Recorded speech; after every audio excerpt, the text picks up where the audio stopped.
So guys, अगर आपके पास जियो का सिम है, एक फ़ोन में काम कर रहा है वो, लेकिन दूसरे फ़ोन में वो काम नहीं कर रहा है, तो इसका सॉल्यूशन क्या है? ये बहुत बड़ी प्रॉब्लम है। तो इसका सॉल्यूशन मैं आपको इस वीडियो में देने वाला हूँ।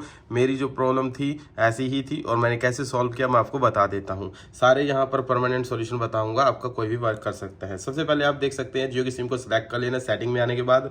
देन उसके बाद यहाँ पर आपको देखने को मिल जाएगा वोल्टी। आपके मोबाइल में वोल्टी ऑफ होगा तो यहाँ पर सिर्फ डेटा यूज़ कर सकते हैं आप, और कई मोबाइल्स में वोल्टी का ऑप्शन नहीं होता है, तो यहाँ पर सिर्फ आप डेटा यूज़ कर पाएंगे। अगर आपके फ़ोन में वोल्टी है तो इसको ऑन कर ले, तो यहाँ पर वर्क करने लग जाएगा। अगर फिर भी प्रॉब्लम आती है तो एक एप्लीकेशन होती है सिग्नल चेक लाइट, तो वहाँ से अपना बैंड वगैरह चेक कर सकते हैं, ठीक है।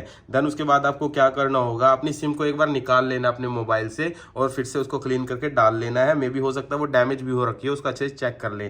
देन उसके बाद आपको सेटिंग में आना है। सेटिंग में आने के बाद मोबाइल नेटवर्क एपीएन पर आना है और यहाँ पर अपनी जो एपीएन सेटिंग है उसको सेलेक्ट करना है, ठीक है। यहाँ पर देख सकते हैं एपीएन मोबाइल नेम, इस पर क्लिक करिए और देन नीचे आप जो न्यू एपीएन सेलेक्ट करेंगे और यहाँ से न्यू एपीएन सेटिंग बनानी होगी आपको। अब वो बनानी कैसे, आपको क्या लिखना है, नेम पर आना है। नेम में आने के बाद यहाँ पर लिखना है जियो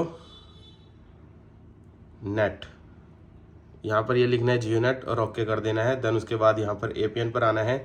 एपीएन में आपको लिखना है जियो नेट, ये लिखना है। देन उसके बाद जो है आपको बैक आ जाना है सेव करके। देन उसके बाद एपीएन टाइप है, यहाँ पर एपीएन टाइप है तो इस पर आइए और यहाँ पर डिफ़ॉल्ट कर दीजिए, ठीक है। जो भी है उसका डिफ़ॉल्ट ही रहने देंगे। एपीएन प्रोटोकॉल है ये आपका IPv4 IPv6 ये रहेगा। यहाँ पर कुछ भी मत डालिएगा एपीएन टाइप में, ठीक है गाइस। अगर जो भी आपका डिफ़ॉल्ट में होगा तो वही रहने दीजिएगा। और बेरियर है तो यहाँ पर आना है आपको और यहाँ पर LTE पर सिलेक्ट कर लेना है और ओके कर देना है। तो ये सेटिंग आपको करनी होगी और यहाँ से आपको जो है क्लिक करके इस सेटिंग को सेव कर लेना गाइस। ये सेटिंग आपको सेव करनी है, देन आपको बैक आ जाना है। ये काम आपको करना होगा, प्रॉब्लम आपकी सॉल्व हो जाएगी।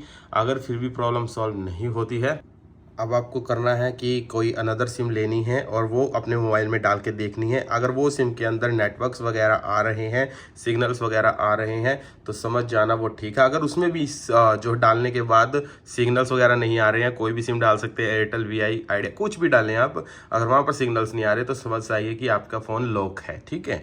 यहाँ पर आपका फ़ोन लॉक होगा तो उसको आपको ठीक करवाना होगा। ये काम आप कर सकते हैं। उसके बाद आप सेटिंग में आइए और जो आपकी सिम है वो आपके जो स्लॉट नंबर 1 में होनी चाहिए, ठीक है। तो वो प्रॉपर काम करेगी। कई बार सिम नंबर 2 में, स्लॉट नंबर 2 में काम नहीं करती है, तो अपना स्लॉट अगर आपने 1 में डाल रखी है तो 2 में डाल के चेक करिएगा, 2 में है तो 1 में डाल के चेक करिएगा। किसी में आपकी सिम जो है चल ही जाएगी, एक में नहीं चलेगी तो दूसरे में चल जाएगी। तो ये आप काम कर सकते हैं, स्वाइप करके देख सकते हैं। बस यही आपको बताना था। मिलते हैं नेक्स्ट वीडियो में।